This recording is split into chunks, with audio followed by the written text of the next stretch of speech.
Guys, welcome back to cine glimpse. ఈరోజు review కాదు, ఇది కాదు, ఒక టాపిక్ మీద అయితే మాట్లాడదాం అనమాట. అదే మన జననాయకన్ లీక్ అయింది కదా ప్రింట్. అప్పుడెప్పుడో అత్తారింటికి దారి జరిగింది తెలుగు ఇండస్ట్రీలో. బట్ తమిళ ఇండస్ట్రీలో ఇది ఫస్ట్ టైం అనుకుంటా ఇలా జరగడం. అండ్ అది కూడా విజయ్ గారి సినిమా జరగడం. ఫ్యాన్స్ ఇంకా చాలా టెన్షన్లో ఉన్నారు, వాళ్ళు చాలా అప్సెట్గా ఉన్నారు. అండ్ విజయ్ గారు దీన్ని ఎలా హ్యాండిల్ చేస్తున్నారో మరి తెలియదు. పూజా హెగ్డే గారు కూడా దీన్ని ఖండిస్తూ ఒక పోస్ట్ని అయితే ఇన్స్టాగ్రామ్లో పోస్ట్ చేశారనమాట. ఏం జరిగింది, అసలు ఎలా జరిగింది అన్న పాయింట్స్ అయితే మనం ఈ వీడియోలో డిస్కస్ చేద్దాం. ఇంకా లేట్ చేయకుండా వీడియోలోకి వెళ్దాం. ఈ కంటెంట్ కనుక మీకు నచ్చితే ఒక లైక్ అండ్ ఒక సబ్స్క్రైబ్ చేయండి. సినీ గ్లిమ్స్ టీమ్ని ఎంకరేజ్ చేయండి. ఇలాంటి కొత్త వీడియోస్ అన్ని ఎప్పుడు మీ ముందుకు వస్తూనే ఉంటాయి. Please like, share, subscribe to cine glimpse అనమాట.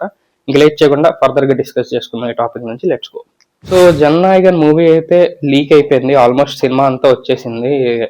అండ్ ఎక్కడి నుంచి లీక్ అయిందో, ఎవరు లీక్ చేశారో అన్న పాయింట్స్ని అయితే ఇంకా ఇంట్రాగేషన్ చేస్తున్నారు. కానీ ఇలాంటివి అంత మంచిది కాదు. ఎందుకంటే వాళ్ళు ఎంతో కష్టపడి, ఓకే మీకు హీరో మీద కోపం ఉంటే ఏమన్నా చేసుకోవచ్చు, ఆయన ఆల్రెడీ పొలిటికల్గా ఇప్పుడు ఉన్నారు కాబట్టి తెలుసు ఎవరు చేస్తున్నారో, జనాలందరికీ తెలుసు ఎందుకు లేట్ అవుతుంది సినిమా, ఎవరు చేస్తున్నారు, ఇవన్నీ నేను స్పెసిఫిక్గా చెప్పక్కర్లేదు. ఆయన్ని టార్గెట్ చేసి ఎవరు చేశారో.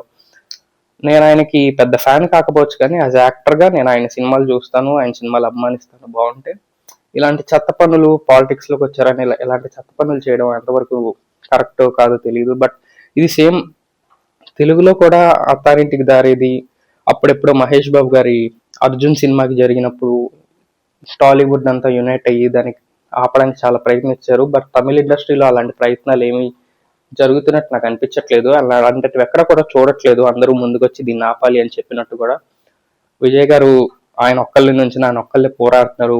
ఇది విజయ్ గారికి ఎంత లాస్ లేదో తెలియదు, అని ప్రొడ్యూసర్గా అయితే చాలా లాస్. ఆయన చాలా ఇన్వెస్ట్ చేసి ఉంటారు సినిమా మీద, సెట్స్ మీద, సాంగ్స్ మీద, డైరెక్టర్ మీద, టెక్నీషియన్స్ మీద. ఆ డబ్బులన్నీ ఆయనకి నష్టం అవుతాయి. సో ఇలాంటివి చేయకూడదు. ఎందుకంటే ఒకళ్ళ కష్టం కొట్టేసి మనం బతకాలనుకుంటే అది ఎక్కువ రోజులు కూడా పనిచేయదు.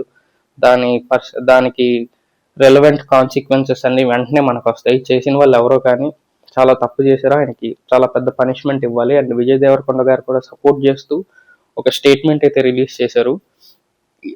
ఇష్యూతో సంబంధం లేకుండా ఇలాంటి పనులు చేసిన వాళ్ళని చాలా కఠినమైన శిక్ష ఇవ్వాలని ఆయన కూడా ఒక స్టేట్మెంట్ అయితే రిలీజ్ చేశారు. బట్ ఆయన పొలిటికల్గా మీకు ఏమన్నా భేదాభిప్రాయాలు ఉంటే అవి ఏ ఫీల్డ్లో ఉన్నవో ఆ ఫీల్డ్లో తెలుసుకోవాలి, కానీ ఇక్కడికి వచ్చి ఇలాంటివి చేయకూడదని నా పర్సనల్ ఒపీనియన్.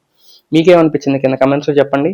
సో చూద్దాం ఈ ఇష్యూ మీద ఎలాంటి ప్రోగ్రెస్ వస్తుందో. తమిళనాడు పోలీస్ నుంచి కానీ వాళ్ళ గవర్నమెంట్ నుంచి కానీ ఎలాంటి వస్తాయో. అండ్ April 23 అయితే ఎలక్షన్స్ జరుగుతున్నాయి. May 4th or 6th అనుకుంటా రిజల్ట్స్ అయితే వస్తాయి. చూద్దాం విజయ్ గారి పార్టీ ఎలా పర్ఫామ్ చేస్తుందో కూడా. ఇలాంటి ఇంట్రెస్టింగ్ అప్డేట్స్ కోసం కేవలం సినీ గ్లిమ్స్ని ఫాలో అవ్వండి, లైక్ చేయండి, సబ్స్క్రైబ్ చేయండి. ఇలాంటి ఇంట్రెస్టింగ్ న్యూస్ అన్ని కేవలం సినీ గ్లిమ్స్ మాత్రమే చెప్తాం. మీకు నచ్చితే కనుక మీ ఫ్రెండ్స్ అండ్ ఫ్యామిలీతో కూడా ఈ వీడియోస్ని షేర్ చేయండి. మీ ఒపీనియన్ కూడా కింద కమెంట్స్లో చెప్పండి. ఇంకో కొత్త వీడియోతో మళ్ళీ మీ ముందుకు వస్తాను. Until then see you all, bye by.